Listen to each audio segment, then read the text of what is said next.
पुण्यातल्या सोमाटणे फाटा येथील चौराई देवी मंदिरात एक धक्कादायक घटना घडली आहे। सोमाटणे फाटा येथे असलेल्या चौराई देवी मंदिरात चोरीची घटना घडली आहे। शुक्रवारी 21 जूनला रात्री ही घटना घडली। ही घटना सीसीटीव्ही मध्ये देखील कैद झाली आहे।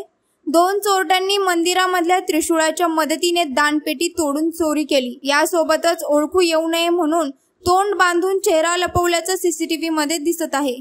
हे सीसीटीव्ही फुटेज सध्या सोशल मीडियावर व्हायरल होत आहे।